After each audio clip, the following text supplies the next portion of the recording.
¿Qué tal? Bienvenidos a esta serie de programas especiales sobre el tercer encuentro de jóvenes creadores 2019-2020. Aquí veremos buena parte de la creación artística nacional reciente. Esta serie televisiva está producida por el Sistema de Apoyos a la Creación y Proyectos Culturales de la Secretaría de Cultura Federal. La pandemia nos ha cerrado puertas. Nosotros abrimos ventanas. Mi nombre es Huemansi Rodríguez y los invito a que nos acompañen.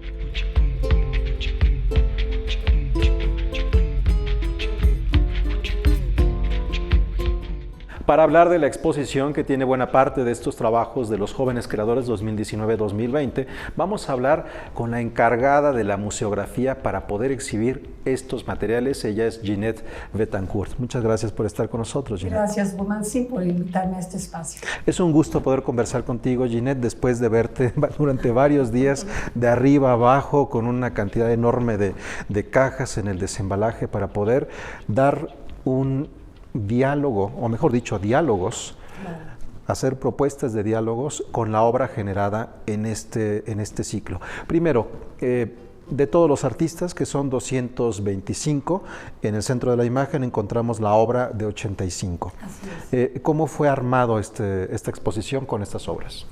Bueno, a mí me entregan un listado, un documento que muestra la intencionalidad de los trabajos de cada chico, y yo con eso trabajo un diagrama y los agrupo por núcleos temáticos. A partir de eso se empieza a organizar. Ahora, ya estando en el espacio es increíble.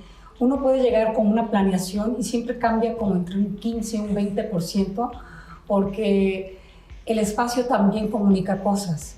Y puede que una esquina que quizás funciona para un artista, para otro no es el espacio indicado. Necesita una pared lisa, techo alto, y como en el centro de la imagen tenemos esta situación también de diferentes alturas, tuvimos que ser especialmente cuidadosos con eso también. O sea, fue un reto aún mayor. Teníamos salas, por ejemplo, la sala 4 es una sala con una altura impresionante, pero luego tenemos salas como la sala 6, que es más íntima, chaparrita. Entonces, con base al tipo de obra también, las alturas nos fue dictando dónde colocarlas.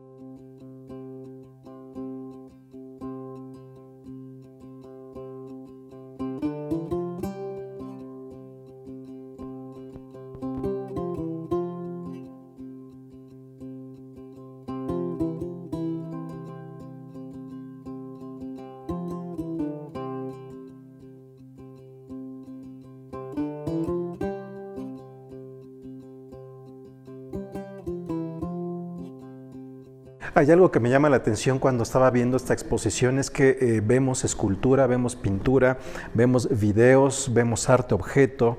Lo que quiero decir, instalaciones, lo que quiero decir es que son diferentes formas de mirar al arte, de entenderlo y de vivir el espacio como espectador, pero también como museógrafo. Es una exigencia alta porque es darle un justo valor y una justa medida a todas las obras, que son muy diferentes en formatos, en tamaños y en técnicas. ¿Cuál fue el mayor reto para lograr un diálogo entre todos ellos? El espacio, porque el centro de la imagen tiene una configuración bastante única. Le atraviesa un pasillo en diagonal, y esto hace que las salas no sean cuadriculadas, sino que tienen de pronto unas diagonales que acortan espacios y alargan otros. Entonces sí fue un reto, pero a fin de cuentas fui dejándome llevar por el espacio. Dije, no puedes combatirlo. Ahora sí, déjate llevar, y si tienes que mover una pieza, aunque hayas pensado que iba a ir, muévela a otro lugar. Como me señalabas, algo que me interesó en todo momento fue darle un espacio digno a todos los artistas. Como bien sabes, yo también soy artista. Por tanto, era muy, muy importante que aún la pieza más sencilla tuviese una presentación digna. Eso era muy, muy importante para mí.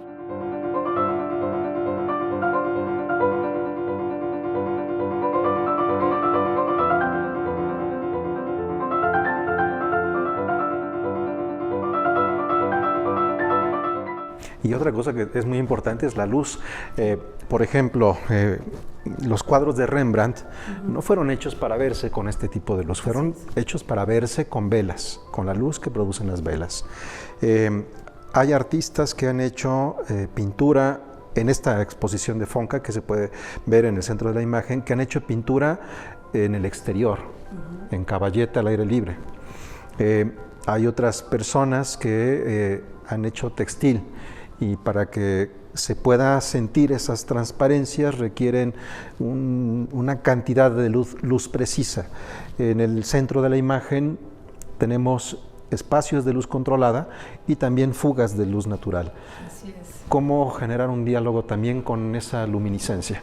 Fue un reto. De hecho, yo diría que más que la museografía, el reto mayor estuvo justamente en la iluminación, porque al tener esa luz incidental que entraba y luego tener las diferentes alturas, te planteaba unos retos de cómo llegar a la obra, de cómo darle la luz que requería. Entonces, de pronto había que compensar en una pieza más luminarias para poder dar este efecto. Y a otras quizás con unas muy puntual era suficiente. Entonces, fue ir negociando y ir viendo cada caso con su particularidad. Como artista, ¿cómo ha sido también encontrarte con estos trabajos de creadores en una edad entre 20 y 34 años? Es un privilegio y es un goce, la verdad, a la vista, muy grande, porque tenerla, atisbar así al trabajo de toda la República, porque aquí hay gente de toda la República, es una oportunidad única, es un privilegio, la verdad, trabajar con estas miradas tan frescas, tan llenas de otra forma de ver las cosas. Me atrevería a decir hasta no contaminadas de muchos procesos que al paso de los años pues van llenándolo a uno también. Entonces sí es una oportunidad única, es definitiva.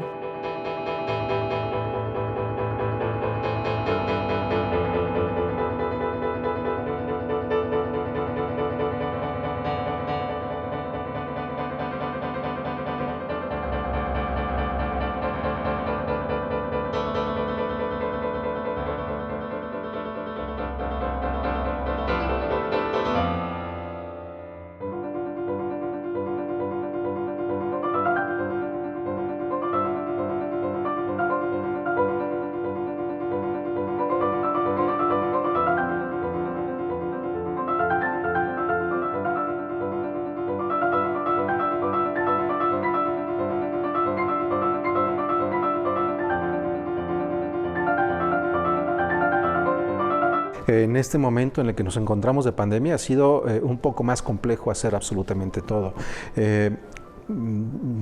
Para generar una exposición de estas características se requiere de mucha gente, de muchos artistas, de muchos trabajadores que ayuden a generar los espacios, la iluminación. Absolutamente en todos lados se requiere de gente, porque el hecho artístico puede ocurrir en el interior de una casa o de un estudio, pero la experiencia artística ocurre en comunión. ¿Cómo lograr la comunión? Todos estos elementos de comunión en estas circunstancias adversas. Pues ahora sí lo tomé sala por sala. Dije, vámonos sala por sala, y las salas fui reuniendo los núcleos temáticos y las obras que eran afines a esta idea. Yo veía cómo se iban desplazando. Y así me fui moviendo de sala en sala hasta llenar 11 salas y un patio, también con una obra que es una instalación que versa sobre el temblor. Es la casa en la que vivió un joven durante el temblor de 2017.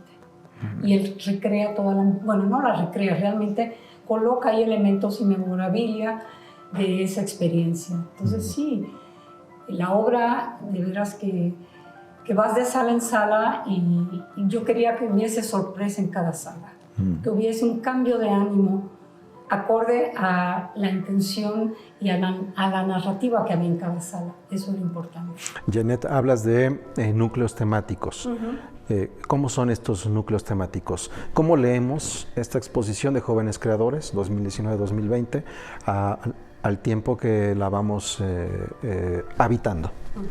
Bueno, te doy un ejemplo. Por ejemplo, la sala 1 en particular trata sobre cómo el ser humano entiende el espacio, la naturaleza y las transformaciones que se dan por la intercesión del hombre, o sea, el antropoceno, ¿no? Entonces ves piezas que versan sobre las ironías en torno a las inmobiliarias, las sobrepromesas que ofrecen, otras que hablan sobre los albañiles contando su visión de las promesas que se ofrecen en la construcción y la promesa nunca llega a ellos. Entonces, sí hay desde una crítica social hasta una crítica hacia nuestro entendimiento del espacio y de la naturaleza y de lo que hemos hecho con él. Ese, por ejemplo, es el ejemplo de la sala 1. Si ese es el 1, va todo conectándose. ¿Qué sería el hilo conductor? Hilo conductor como tal, yo diría que la diversidad, porque como tal es muy difícil pensar en un hilo como tal. Yo creo que la mirada de todos estos artistas conforman un entendimiento de lo que es México hoy. Creo que ese sería, si acaso, el hilo conductor.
esta diversidad, porque si uno recorre las obras reunidas, queda claro diversidad y eclecticismo, diferentes escuelas, diferentes técnicas.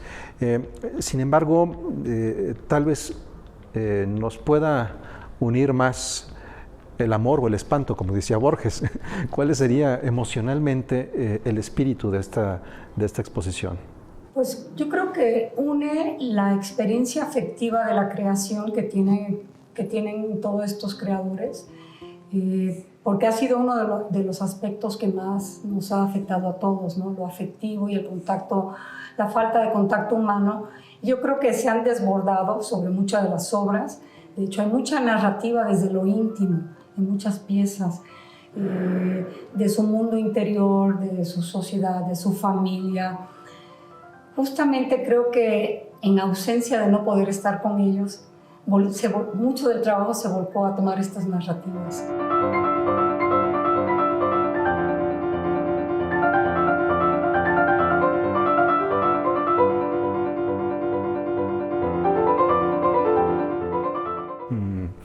Hay mucho del mundo interior, que es el mundo del artista. Creo que cualquier persona se requiere del ocio. Ahora está un poco vilipendiado la idea del ocio dentro del pragmatismo de la productividad. Pero es el ocio en donde uno piensa, en uno crea, en uno insiste, porque las cosas, las formas no llegan solas. Hay que darle y darle y darle. Esa es como una madurez interior y es otro ritmo del tiempo. Como artista, ya nos cuentas de este mundo interior que ves en la exposición del FONCA. ¿Cómo te gustaría, dentro de la museografía, que la sienta el público? ¿De qué manera también esas obras ya dialogan consigo mismas?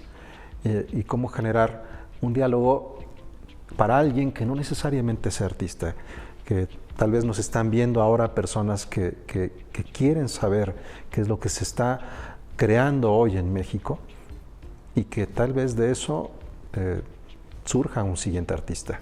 Yo creo que la obra de por sí, de la obra emana un concepto de verdad, siempre lo he pensado, y eso lo percibe hasta la persona que no conozca ni sepa nada de arte, lo logra percibir. Ya luego, si quiere saber más, tiene que ahondar, tiene que conocer al artista o leer sobre él, sobre la obra. Pero en general yo siento que la obra sí habla por sí sola. Mi trabajo en este proceso justamente fue darle la mejor presentación posible para que el público la pueda percibir en su mejor valor. El arte es para todos. Así es. ¿Y cómo hablar con todos? Así No. es, sí. Perfecto. Janet, muchas gracias por acompañarnos y por ayudarnos a mirar de mejor manera en el mismo nivel la obra de todos estos jóvenes creadores. Gracias, Guamansi. Un placer. Los invitamos a que estén pendientes y sigan nuestras transmisiones de este que es el tercer Encuentro Nacional de Jóvenes Creadores 2019-2020.